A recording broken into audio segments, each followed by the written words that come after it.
약 성경 요한복음 8장 12절부터 20절까지입니다.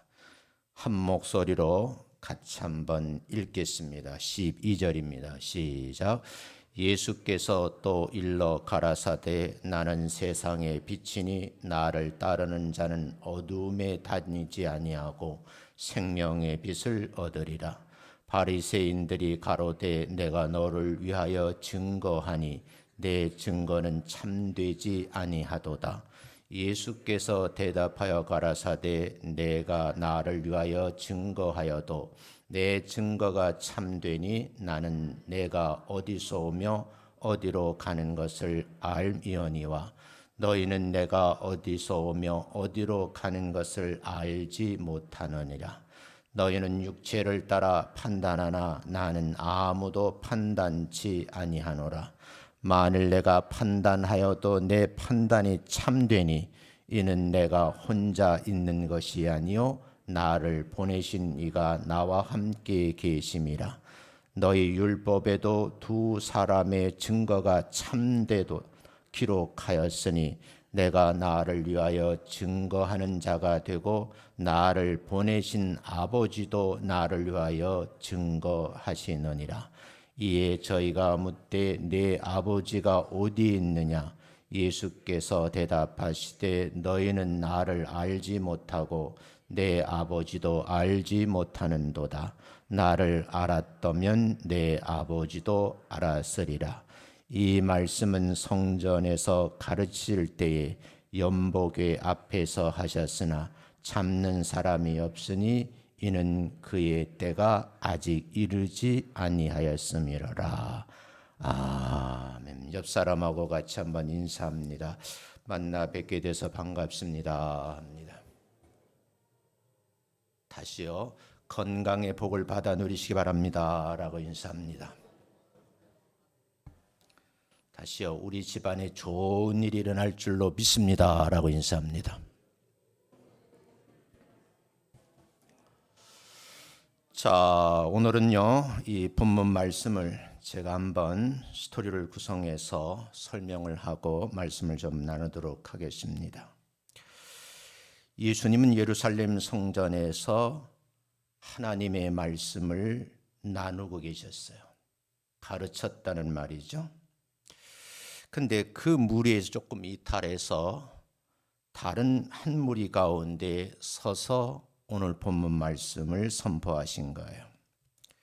다시 말씀드리면 배우려는 무리들이 있었지만 동시에 험담하고 아픔을 주고 고통을 주려 하는 무리들도 있었다. 그런 얘기죠. 그래서 그 청중들 앞에 서서 본문의 내용을 선포합니다. 1절 말씀에 보면 예수님께서 하신 말씀인데 나는 세상의 빛입니다. 그래요. 나를 따르는 사람들은 어둠의 그늘에서 벗어나 참 빛으로 오신 예수님의 영향을 받을 수 있습니다. 이렇게 해석을 할게요. 이 말씀을 듣고 있던 무리들이 우리나라 말로 따지면 이게 무슨 소리야? 하고 의문을 품는 사람들이 있었어요. 서로 예수님이 하신 이 한마디 때문에 이야기를 주고받는 거죠. 그 중에 한 사람이 말을 겁니다. 선생님, 당신이 말이 진실하다면 우리를 좀 인도해 주세요. 그런 뜻이. 여기에 대해서 예수님께서 하신 말씀인데 나는 이 세상에 하나님께로부터 온 자이다. 그런데 나를 따르는 사람은 죽음의 권세를 벗어나 영원한 생명 참 빛의 혜택을 받을 것이다. 그런 말씀이에요. 예수님 말씀을 듣고 있는 무리들이 더더욱 의아해지는 겁니다. 그때 바리새인들 중 몇 사람이 예수님을 시험을 하려고 해요. 당신은 자기 자신의 증거를 믿을 수 없다는 거죠. 그 이유는 스스로 홀로 칭찬하면 그 그게 무슨 증거가 됩니까? 거짓이란 말이거든요. 그래서 예수님께 다시 말씀하시기를 나는 나를 칭찬하지는 않습니다. 나를 보내신 하나님이 나에 대해서 증언하기 때문에 나도 증언을 합니다. 이런 의미로 해석을 해봅니다. 또 한 가지는요, 바리새인들 중에 또 다른 질문을 하는데 그러면 당신의 아버지는 어디에 있습니까? 라고 물어요. 그때 예수님께 말씀하시기를 나를 보내신 이의 말씀을 따르며 살아가게 된다고 하면 그분을 영광스럽게 하는 일입니다. 이렇게 이야기를 하시죠. 바리새인들이 이 말씀을 듣고 예수를 비방하려고 했지만 예수님은 그들의 곁을 떠났다라고 그러고 오늘 이제 본문의 마지막 20절 말씀에 보면 이 말씀을 성전에서 가르칠 때에 특정 장소가 나와 있거든요. 연복궤 앞에서 하셨다 이렇게 되어 있어요. 그런데 잡으려 하는 사람이 없으니 이는 그의 때가 아직 이르지 아니하였다라는 그런 말씀으로 20절이 맞춰지죠. 이해가 충분히 되셨으리라고 생각하고 말씀을 같이 나누려고 합니다. 성경을 읽지 않는 분들이 있어요. 가까이 하지 않는 분들. 우리는 그분들을 불신자라 그래요. 그런데 오히려 이 불신자들은 자연스럽게 성경을 가까이 하고 그 말씀을 묵상하고 그 말씀대로 살려고 하는 사람들을 불신자의 눈으로 지금도 스캔을 하고 있다는 거예요. 나와 관계없이 믿지 않는 사람들이 하나님을 믿는 사람들을 쫙 스캔을 하는 거예요. 왜 스캔을 하는 것일까? 불신자들 입장에서 보면 현재 예수 믿는 사람들이 말씀을 가까이 하는 사람들이고 그 말씀대로 살고 있는가 하고 지켜보고 있다라고 생각을 할 수가 있어요. 더 나아가서 생각해 보면 예수 믿는 사람들은 들려오는 소리에 의하면 생명의 빛을 받은 사람들이라고 하는데 저 사람들의 삶은 우리와 뭐가 다르지? 하고 두 눈을 뜨고 지켜보고 있다는 거예요. 그렇다고 하면 지금 우리는 그렇게 인식을 하고 하나님 앞에 나와서 세움받은 예배자로서의 지금 예배를 드리고 있느냐 그 말이에요. 그래서 우리 믿는 사람들 가운데 쓰는 말을 들어보면 어떤 분들은 저 예배 드리러 교회 갑니다. 그런 말을 하는 사람이 있는가 하면 어떤 사람은 나 예배 보러 갑니다 그래요. 예배를 드리는 것하고 보는 것은 차이가 많이 있어요. 마음을 다하고 뜻을 다하고 힘을 다하고 정성을 다해서 예배자로 세움받았기 때문에 제사장의 신분으로 하나님 앞에 절대 복종하면서 예배를 드리는 거죠. 예배를 보러 온 사람은 야, 그 교회 성도들이 얼마나 있는가? 그 교회 예배 분위기는 어떠지? 나도 그 분위기 한번 휩싸여 볼까? 구경꾼으로 온다는 거예요. 예수님이 활동하던 시기에 주변 사람들은 예수님이 누구인지 어떤 분이신지 모르고 있는 상태예요. 예수님은 하나님 아버지가 아들을 위해서 증언하시는 말씀에 나누시다가 또 다른 무리들에게 이끌려서 헌금궤 앞에서 지금 뭐예요? 본문의 말씀을 하고 계신 거예요. 이렇게 추정을 해보면 여기서 우리가 생각해야 될 부분이 있다는 거예요. 그것은 바로 세상에는 이끌어주는 자와 이끌림을 받는 사람, 따라가는 자가 공존하고 있다 그 말입니다. 혼자 살아가는 것 같으나 사실은 그가 누구이든지 더불어 함께 살아가고 있다는 거예요. 정말 멘탈이 강한 분 아니면 나 혼자 살고 싶어. 그래서 외딴 곳에 가요. 그곳에 사는 분들을 보면 약간 정신이 이상 증세를 나타내죠. 내가 정상적인 사람으로 살려고 하면 함께 어울리는 사람들이 살아가는 공간 안에 내가 존재해야 된다는 거예요. 다시 말씀드리면 우리 주변에 본 삶의 문제로 고통스러워하시는 분들이 많다는 거예요. 무거운 짐을 덜어줄 사람이 누가 있을까? 그런 사람을 찾기도 하고 참 그런 사람이 있었으면 좋겠다고 그리워도 한다는 거예요. 그럼 내면에 말은 안 하지만 의지하고 싶은 거예요.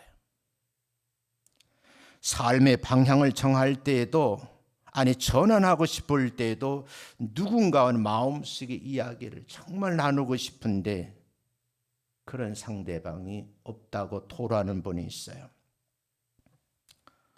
어릴 때는 우리들은 부모님을 따르게 되죠. 이유가 없어요. 학교에 가면 선생님을 따라가야 돼요. 배움의 지식을 추구하고 연구하는 사람들은 교수님의 뒤를 따라갈 수밖에 없어요. 나이가 들면 자녀들에게 의지하고 따라갈 수밖에 없다는 거예요. 어제는요, 며칠 전에 우리 어머니 때문에 아이들이 난리가 났어요. 내가 참 무심한 사람이죠. 핸드폰 하나 사드렸는데 그 핸드폰 너무 오래 가지고 있어서 또 잘못 만져서 그러는지 통화가 안 되는 거예요. 그러니까 동생들이 전화 와가지고 엄마가 통화가 안 된다고 난리요. 그럼 주들이 가보면 되지. 형님한테 어쩌자는 거요? 그러니까 하는 말, 형님 그 계약서 형님으로 돼 있으니까 거기 주인집 이름 있잖아요. 물어봐요 그러더라고. 전화를 해서 내가 물어봤어요. 그랬더니 괜찮다고 그러시는데 마음이 안 놓이는 거예요. 이게 사람이 소통이 안 되니까 참 답답하더만요. 제가 늘 그러거든요. 어머니 이제 제 곁으로 오세요. 잘못하면 불효자 만들 수 있어요. 아직까지 친구 4명이 살아계시거든요. 그분 돌아가셔 온다니까 모르겠어요. 모든 사람들은요, 누군가에게 이끌림을 받아야 된다는 거예요. 낯선 곳으로 가면 우리가 정보가 없잖아요. 가이드를 따라다닐 수밖에 없는 거예요. 누군가를 잘 이끌고 가려고 하면 이끌고 가는 지도자가 있어야 되는데 그 지도 사람이 중요한 것이 아니고 그 사람이 가지고 있는 가치관, 그 사람이 이끌고 가는 리더십이 있다는 거예요. 그 리더십에 의해서 잘 따라가는 무리들도 있어야 된다는 거거든요. 그래 리더십과 팔로우십이 굉장히 중요한 거예요. 저는요, 많은 사람들과 어울려서 지금까지 살아봤어요. 앞에 나서서 그 사람들을 이끌고 간 지도자는 항상 나보다 나은 사람이 있더라고요. 중요한 것은 그 뒤에서 그 모든 짐을 짊어지고 감싸주고 보듬어 주면서 헤쳐나가는 분들은 많지를 않더라고요. 얼마 전까지만 법인에 제가 사무총장을 했어요. 그리고 그 모임 전체를 제가 핸들링을 하면서 윗분의 생각을 읽으면서 그리고 따라갔던 경험이 있어요. 저에게 물으면 저는 리더십의 강자가 아니고 팔로우십의 대가다 스스로 자평을 합니다.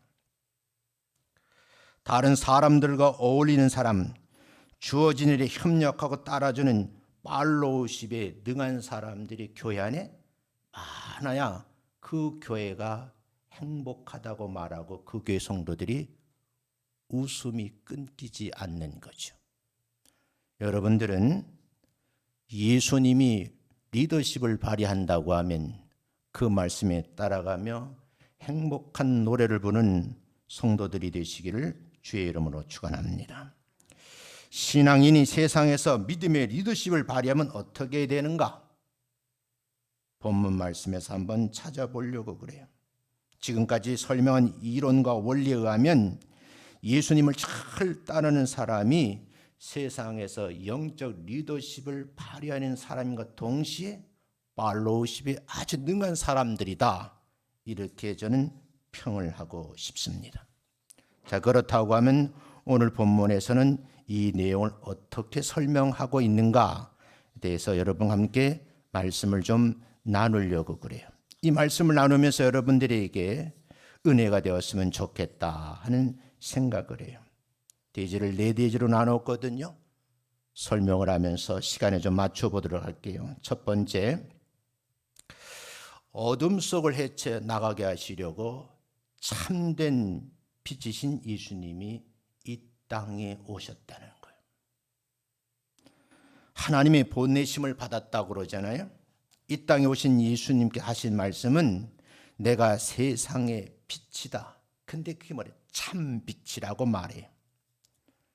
이 말씀을 하신 후에 9장에서 정말 귀한 사건이 일어나요.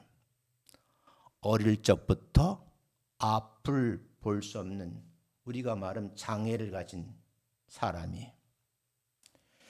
근데 여러분, 나는 세상의 빛이라고 헌금께 앞에 설교를 하시고 바깥에 나가서 하신 일인데 어둠 속에 사는 맹인을 만나 주신 거죠. 세상 빛을 보게 해 주시려고 성경에 보면 땅에 침을 뱉으시고 진흙을 짓이겨서 맹인의 눈에 직접 발라주는 거예요. 그리고 너는 실로암 못이라는 연못인데 그곳에 내려가서 씻어라 그래요. 저는 이때 이 말씀을 깊이 생각을 해봤어요. 이왕 서비스 하셨으면 좀 붙잡고 연못까지 데려다 주면 어땠을까? 깨달음이 오더라고요. 그 몫은 누가 하는 거예요? 성도들이 하는 일이다. 그건 저에게 깨달음이에요. 성경을 보는 사람 각자 해석이 있으니까. 여러분, 맹인이 예수님 말씀대로 그대로 순종했더니 눈이 밝아져서 참 빛으로 오신 예수님을 직접 눈으로 보게 되었다는 거예요. 기적의 체험의 주인공이 됐죠.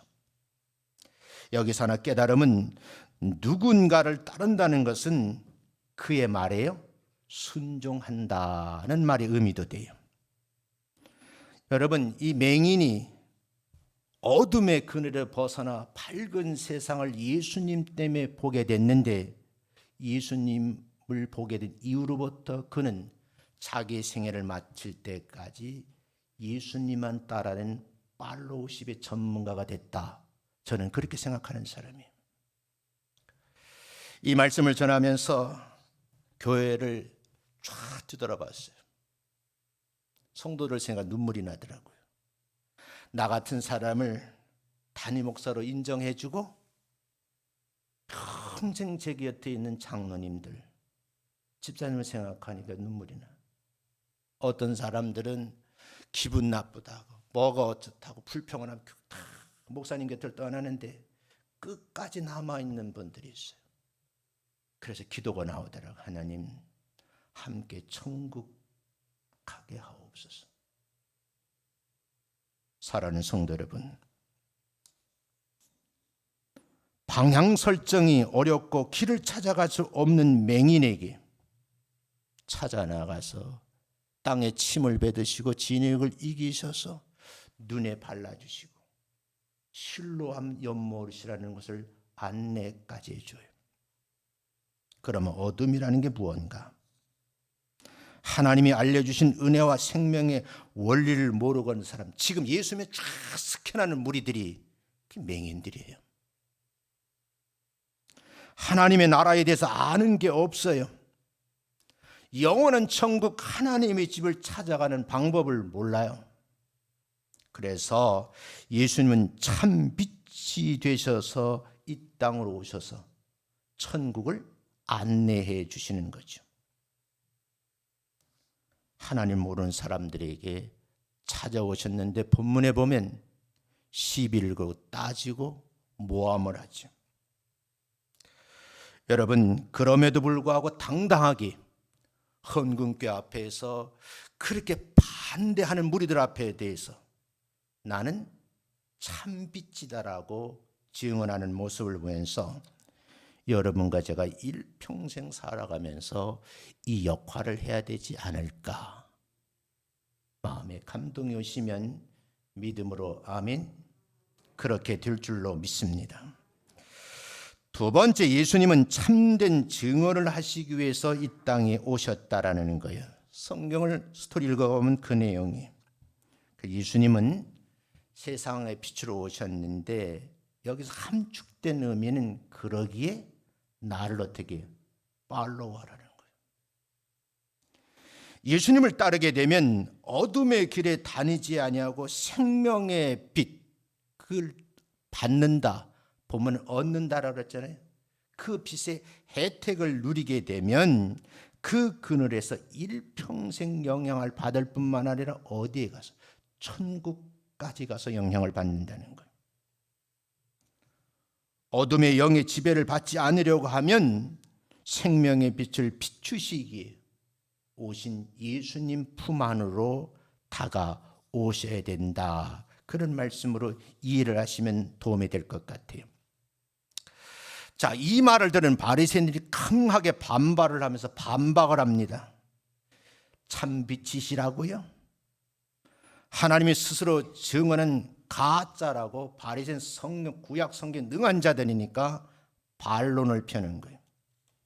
근데 여기서 바리새인들의 속성을 좀 알아둘 필요가 있어요. 사람들이 모여 있는 곳에는 항상 뭐예요? 이 바리새인들이 있어요. 그리고 그들은요, 대중들 앞에서 자기 자신을 드러내는 걸 참 좋아하고요, 자랑하기 좋아하는 사람들이에요. 제가 바깥에서 사람을 참 많이 만나봐요. 교단에서도 많은 사람들을 보죠. 교단 신문 기자가 그래요. 목사님, 왜요? 그러니까 글 좀 쓰시지요. 제가 교단지에 글을 쓴 게 한 2번 정도밖에 없어요. 그래서 제가 공부하는 분야에 논문을 써서 등재지에 올리는 경우는 있지만 세상에 나 자신을 드러내려고 하지는 않았어요. 정말 나를 드러낼 때가 언제일까? 그건 예수님 앞에 섰을 때 부끄럽지 않으려고 나를 드러내셔야 된다. 그런 말씀이에요.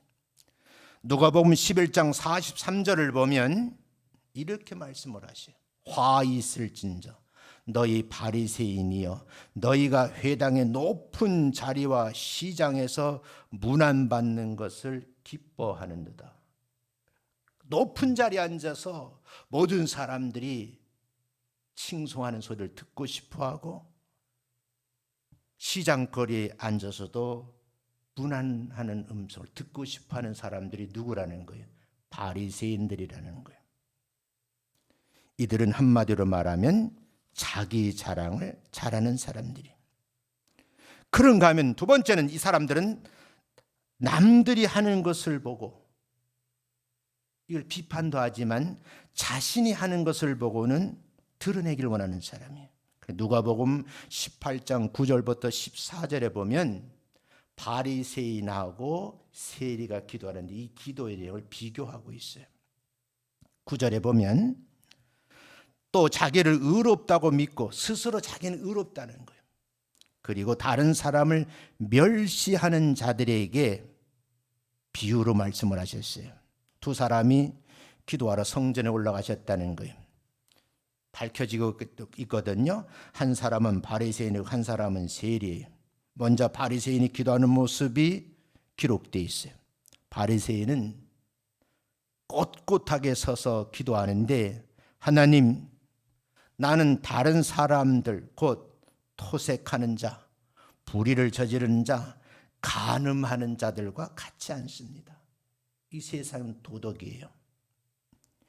그런데 옆에서 기도하는 세리와도 같지 않습니다 라고 말하면서 정말 감사하는 걸까요? 비아냥거리는 거예요. 그런데 여러분, 이 말씀을 깨달으면데 혹시 이 목사가 이런 사람은 아닌가? 그런 생각을 해보는 거예요. 12절에 보면 또 자기 자랑을 합니다. 나는 일에 2번씩 금식 기도를 합니다. 소득이생 반드시 11조를 합니다. 그런데 여러분 13절에 보면 이 바리새인과 같이 하는 세리는요, 멀리 서서 감히 눈을 들어 하늘을 바라볼 수가 없어요. 그래서 고개를 푹 가슴을 치면서 기도한 내용이에요. 하나님이여, 나를 불쌍히 여겨주세요. 제가 죄인입니다. 14절 말씀에 보면 내가 너희에게 이르노니 이 사람이 접었다 의롭다 하심을 받고 집으로 내려갔다, 이렇게 되어 있어요. 그리고 하시는 말씀이 무릇 자기를 높이는 자는 낮아지고 자기를 낮추는 자는 높아지리라 하시니라, 이렇게 마무리가 되죠. 이 18장 1절에 보면 남들이 자기들이 기도하는 것을 보고 자기 드러내는 것을 기도하기를 좋아하는 사람들이 있었는데 그 사람들이 바리새인들이라는 거예요. 이런 사람들에게 예수님에 대한 증언이 이게 여러분 들려오는데 습관적으로 반박을 하기도 비판을 가하는 거죠. 이들은 공격하는 습성이 있어요. 예수님이 참된 증언을 거짓말이라고 단언을 하고 공격을 하기 시작하는 거죠. 자신들의 잘못을 모르고 남의 흠과 티를 보고 반격을 가는 사람들. 그런데 여러분, 그런 무리들이 교회 안에 있다고 하면 여러분은 어떻게 생각하시는지요? 성경을 많이 알아요. 교회법에 능해요. 제가 어떤 친구 이런 말을 많이 하고 댓글을 달았어요. 비판은 아니고 제 글을 페이스북에 올렸어요. 왜 사람들이 그럴까? 모든 사람들이 한 자리 해보려고 다 비판에는 능해요. 상대방을 어떻게 흠집을 드러내서 깎아내리려고 몸부림을 치는 걸 여러분이 지난주까지 엊그저께까지 뉴스에서 그게 메인 뉴스도 오더라고요. 한 분은 신학 전공을 한 분이에요. 한 분은 장로님이시요. 한 분은 목사님 아들이요. 이 세 분이 한 자리에 올라가 치열하게 공방을 벌이는데 참 네거티브예요. 안타깝더라고요. 동시에 이 예수님 말씀을 듣는 또 다른 무리가 있었는데 이 땅에 오신 예수님과 가심에 대해 무지한 사람들이, 성경 본문에 보면 나는 어디에서 와서 어디로 가는지 알고 있는데 너희들은요 그 사실을 모르고 있는 사람들이라고 평을 하시죠. 정리를 해보면 이런 거예요. 바리새인들은 어둠 속에 살면서 유체로 남을 판단하고 정죄하게 능한 사람들. 또 다른 무리들은 무지함으로 인해서 주어진 말씀의 내용을 전혀 이해하지 못하는 무리들도 그 안에 있었어요. 그럼에도 불구하고 예수님은 오직 참된 증언을 하시는 거예요. 스스로 증언하시고 하나님이 증언자가 되신다라고 구약 성경을 인용하면서 말씀을 하시잖아요. 여기서 한 가지 기억할 일이 있습니다. 그건 뭐냐면 예수님은 스스로 줄이면 오심과 가심에 대해서 알고 있는 분이에요. 아직까지도 우리 주변에 보면 내가 어디에 와서 어디로 가는지를 알지 못하는 사람이 참 많다는 거예요. 우린 그들을 보고 불신자들이라 해요. 그 불신자들이 여러분과 저를 지금도 스캔하고 있다니까요. 사랑하는 성도 여러분, 예수님이 이 땅에 오셨다는 말, 그 말의 의미는 하나님 아버지의 뜻을 받들기 위함이라고 정리할 수 있어요. 그리고 아버지 뜻을 받든 후에 다시 아버지에게로 가시겠다라고 말씀을 하시고 이게 십자가의 언덕에서 이루어지고 여러분 사순절 기간에 있었던 일들을 여러분이 지금 새벽마다 기도하시는 거예요. 세 번째요, 증언하시는 분은 아버지와 함께 하신 분이라 그랬어요. 불신자들은요, 하나님의 성경을 읽지 않는다고 말씀을 드렸어요. 그런데 아주 자연스럽게 성경을 가까이 읽고 묵상하는 성도들 지금 스캔하고 있다는 거예요. 그래서 드리는 말씀이에요. 함부로 남을 판단하고 정죄하는 여러분 한 걸음 뒤로 물러서라는 거예요. 판단할 만한 근거나 권리가 없음에도 불구하고 습관적으로 판단하고 정죄하는 아주 익숙해져 있어요. 여러분, 제가 평생 목회를 하면서 느끼는 거예요. 노예 가봐도 싸우는 거예요. 총회 가봐도 싸우는 거예요. 우리 교단만 그러나 교단에는 가면 항상 싸움질이에요. 그래서 제가 느낀 게 있어요. 싸우는 집단, 싸우는 가정, 싸우는 교회, 부흥되는 교회 없더라고요. 그리고 제가 얻은 교훈이 있어. 회의 자주 하지 말자. 반드시 회의하면요, 의견이 엇갈려 가지고 결국 나한테 와요. 근데 여러분, 우리는 토론할 줄 모르잖아요. 자기 주장을 할 줄 모르잖아요. 일방적인 하나의 사실을 가지고 그것이 마치 진리인 것처럼 주장을 하다가 믿는 사람들끼리 싸움을 하더라, 그 말이죠. 그래서 오늘 본문 말씀을 보면서, 그래, 예수님이 말씀하셨잖아. 나 자신을 돌보며 함부로 우리 이웃을 판단하고 정죄하지 말자. 가슴에 와 닿으시기를 주의 이름으로 축원합니다. 판단할 일이 있으시다면 그 판단은 아버지께 맡겨두면 내 인생에 오류가 줄어들 것이다라는 거예요. 사람이 살다 가면 오류가 있을 수밖에 없지요. 근데 예수님은 아버지와 함께 있기, 내가 만약에 어떤 판단을 한다고 하면 그 판단은 참된 판단인데 내가 누구와 함께? 아버지와 함께 있기 때문이라고 오늘 말씀에서 증언하죠. 예수님의 존재하심과 사역을 오늘 본문에서 아버지가 증언하셔요. 율법에는 두 사람의 증인이 있고 증인들의 증언이 일치하면 참된 것이라고 간주하라는 것이죠. 그게 신명기 1장 15절 말씀이에요. 구약의 말씀을 인용하는 거예요. 그러면서 본문에 예수님은 당신 자신 스스로를 증언하길, 나는 참 빛으로 이 땅에 오셨다는 거예요. 그런 이 소리를 들으니까 그 아버지 어디 계시냐고 또 묻잖아요.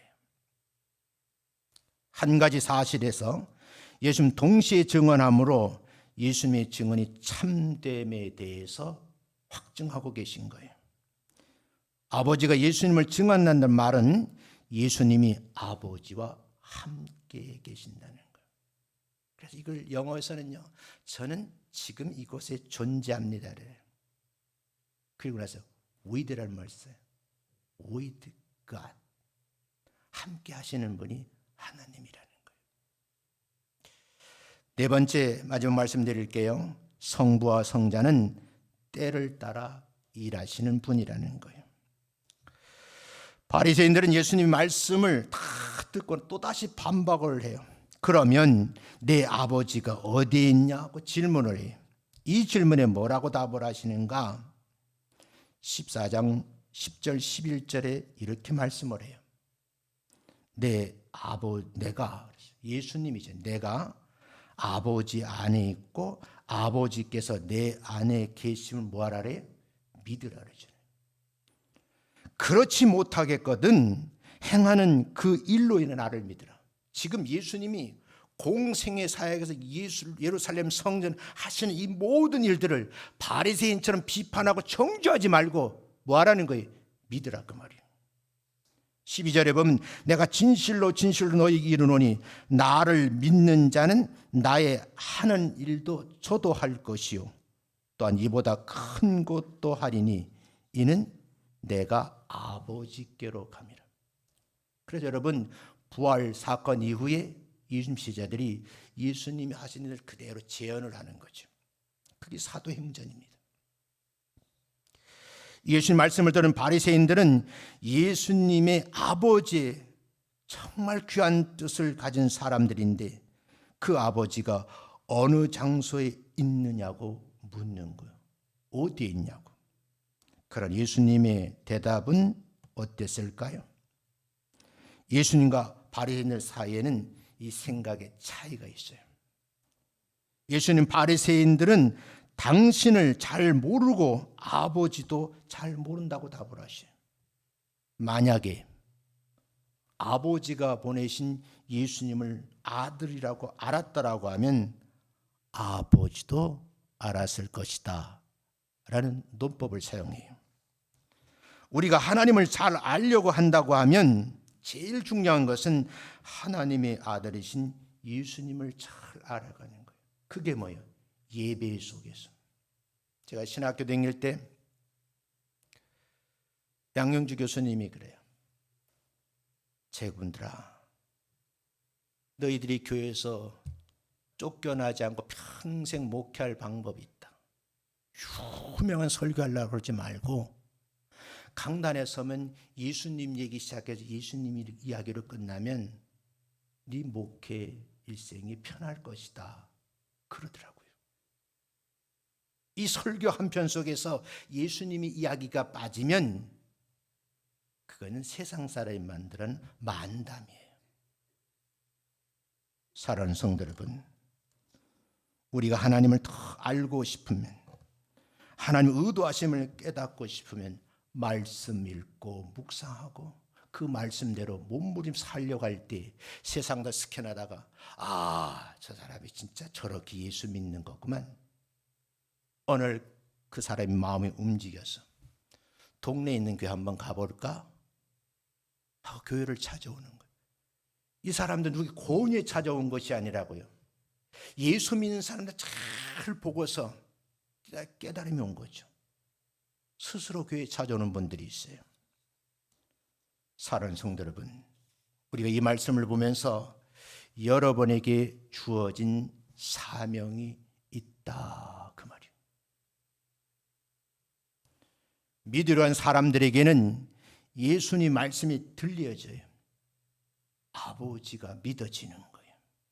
믿으려 하지 않는 사람들은 예수님 말씀을 듣게 되면 핍박할 근거를 찾고 이유를 찾느라고 분주하면서 바리새인들처럼 정면 반박하는 거예요.